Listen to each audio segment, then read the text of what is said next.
Welcome back to Joe's Motoventure. Today I got a quick little project for the Road Glide. I'm a all-season rider. I like to ride in the winter. It's actually my favorite time to ride. And I've got all the gear I need to really stay warm, with the one exception being my hands. So I do have heated gloves. They're a little bulky and they can be difficult to use all the controls on the handlebars. So I decided to get some heated grips. So I have Harley Davidson's heated grips here. And we're going to get them installed. So anytime you're working on anything electrical, first thing you want to do is get your main fuse out. And so to do that, I just got to pull the left saddlebag.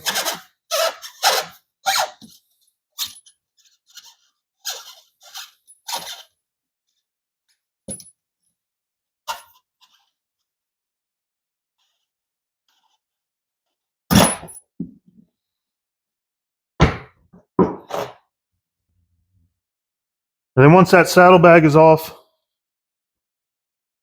this side cover has 3 grommets that hold it in these posts here. You just pull that, and then this under this cover here is the main fuse. You pull that, and then you're ready to start working. So there's not a lot of tools you'll need for this. Normal from the factory, you have 2 T27 screws here in the front side of the controls. Mine's a little bit different because I have a phone mount here. So I just have a number 3 Phillips screw here. And then on the other side, you have 2 T20 screws. That's all you need to get all the screws out to get the controls off. And then the only other tool that I'll be using is a little right angle pick. So I'll use that to help break some of the connections loose on the electrical connectors. And then also to fish the wire, which you'll see as we get into that. I'm going to start on the left side. It's a little bit simpler on the left.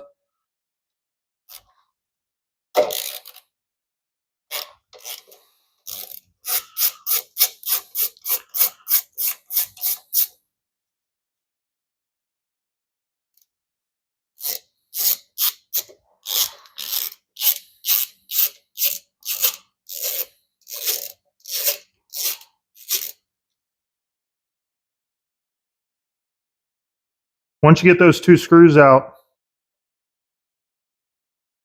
you can pull your clutch lever and mirror aside, and then there's one electrical plug going into the clutch lever.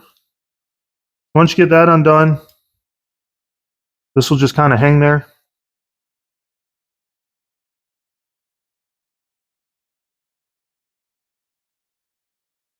And then we'll use the T20 to get the 2 screws out of the back.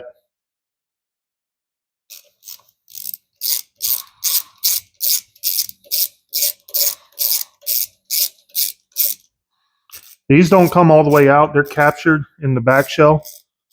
So you just turn them until they're loose. As you can see, once you break those loose, this whole thing's going to want to flop around on you.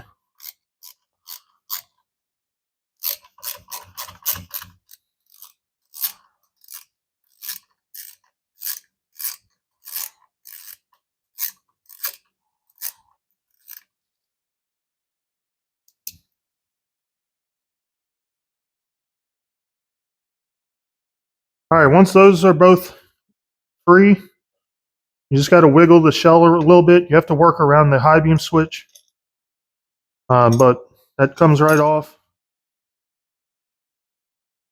And then there's just one plug here you have to undo. So that's what I'll use the pick for, just to push the little tab in. And then pull that out. And then your whole hand control assembly will come right off. So if you notice on the end of the grip here, there's a larger notch on this side and a smaller notch there.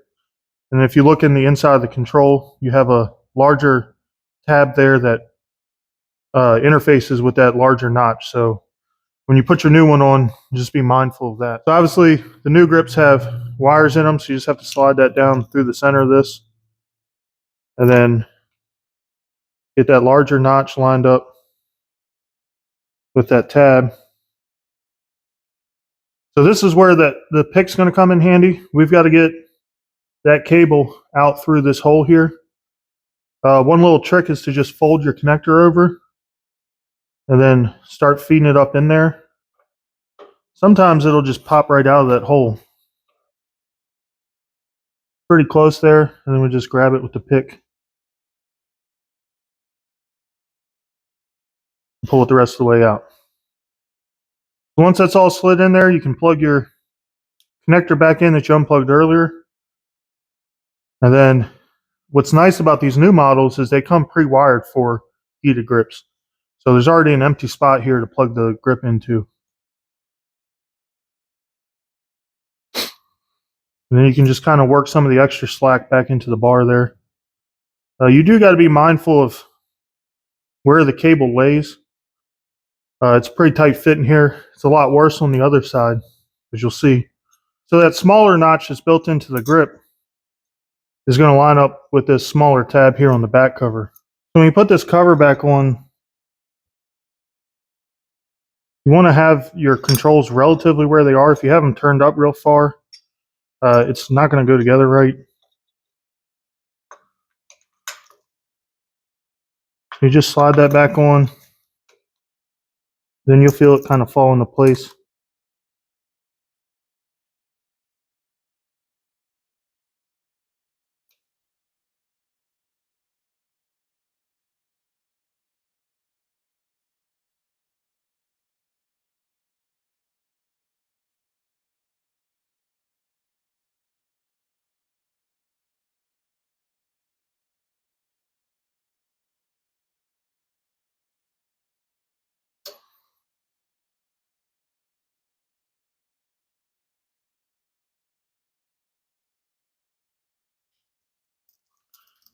So I just run them in by hand and then snug it up.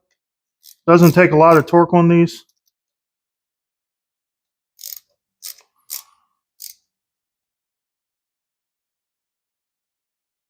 And then you just need to plug in this connector to the clutch lever again. Slide the rubber boot down over it.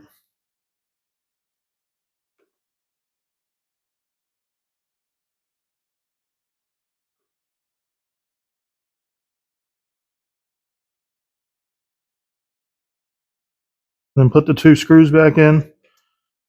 I'll fine tune adjust the controls once I get everything back together.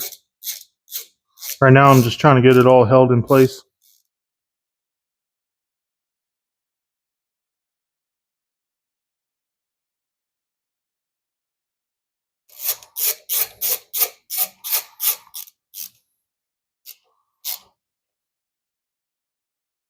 All right, so that's the left side installed. We'll move on to the right. The disassembly is going to be the same. Like I said, I've got this phone mount here, so mine's just a little bit different, but same basic steps.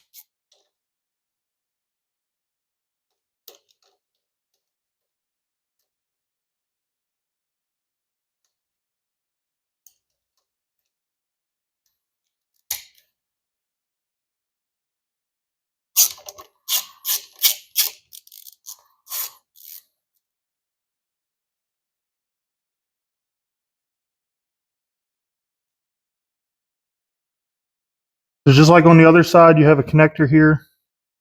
You just got to pull that boot back.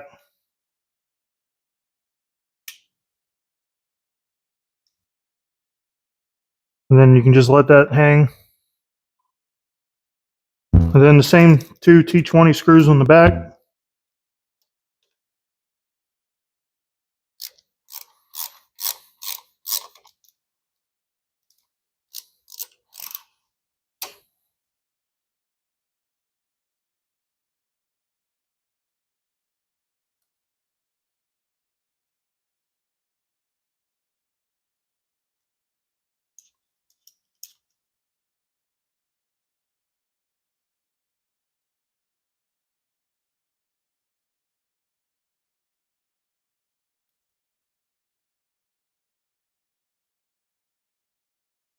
So this side's got a lot more going on. Your throttle position sensor is built in here. Just a couple more connectors. So this one's a little bit funnier to work with. You've got to bring this little door down here and then unplug your connectors. You got one there and then the black one down here at the bottom.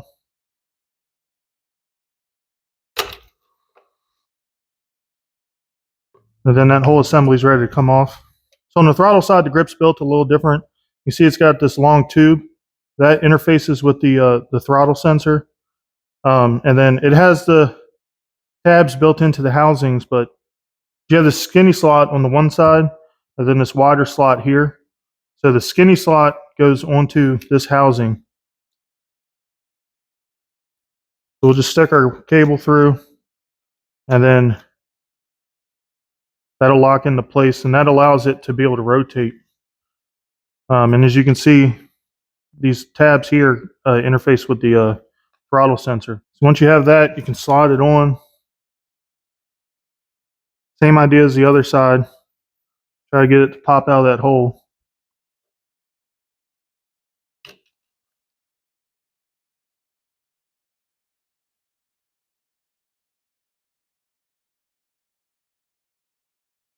So we can go ahead and plug in that black connector, and then your heated grip goes right here. Now Harley puts way too much cable in this one. I don't know why. The other side's like the perfect length. So what you can do is kind of push a little bit of that into the bars. Help use up some of that slack. Then we'll plug this connector back in. So when you fold this little door back up, it's got this peg here, and it has to go through the slot in the grip and then into, there's an actual slot in the bar themselves. So if you have this turn, you won't be able to close that door. So you got to get it just in the right place, and then it'll snap right into place.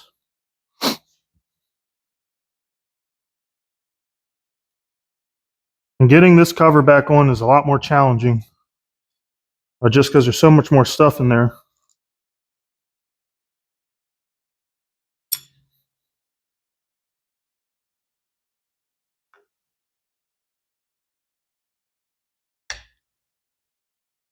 Of course, that fell right into place.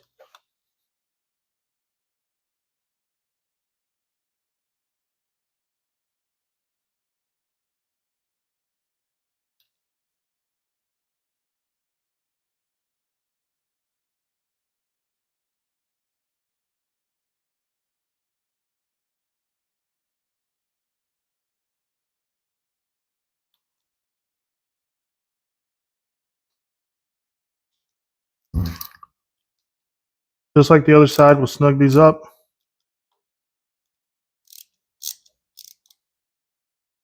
Now your brake lever assembly has to go right here around all these wires.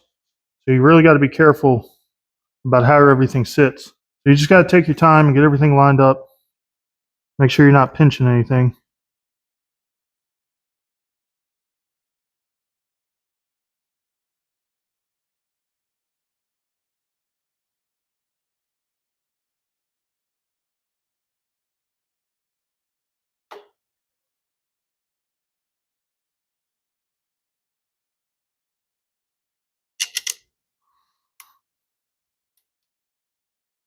It's going to be a little tricky because the controls just want to turn on you the whole time.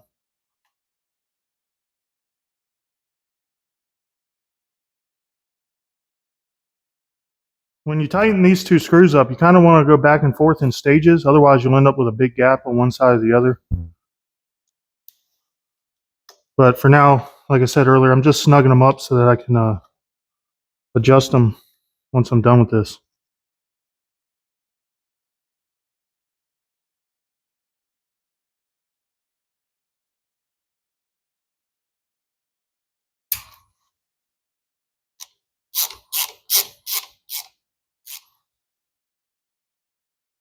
All right, that should be good to get them adjusted. Of course, don't forget to plug this connector back in.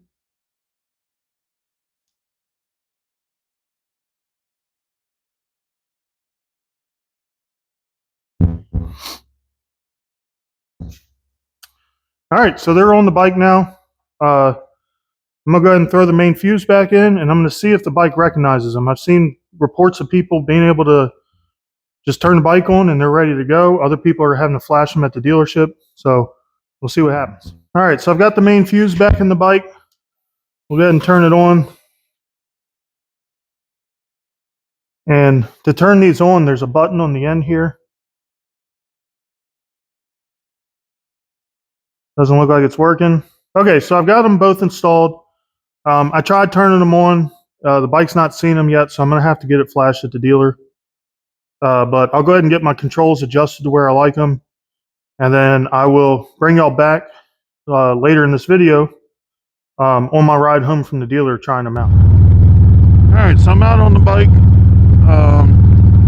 As you can see, it's 32 degrees outside. I actually went up to the dealership yesterday and got it flashed, but it was like 52 degrees when I left, so it wasn't really cold enough to test these things out well. But I've got my normal leather gloves on, not my heated gloves, and I got the grips turned on high. You can see we got a low temperature alert. I've had them on for a couple minutes now. They're starting to get warm. They're not toasty yet, but I can definitely feel them. The main thing I'm interested in seeing is what the back of my hands feel like. I'm pretty confident they'll keep my palms warm.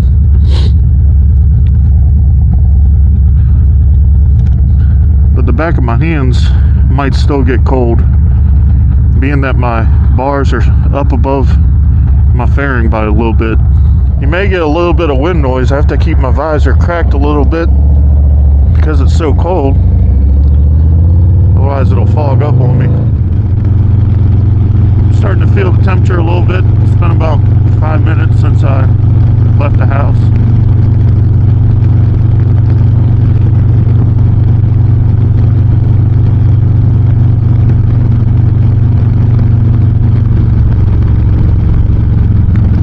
These on yesterday when I left the dealership just to try them. I had thin mechanics gloves on, and on the low setting it was too hot.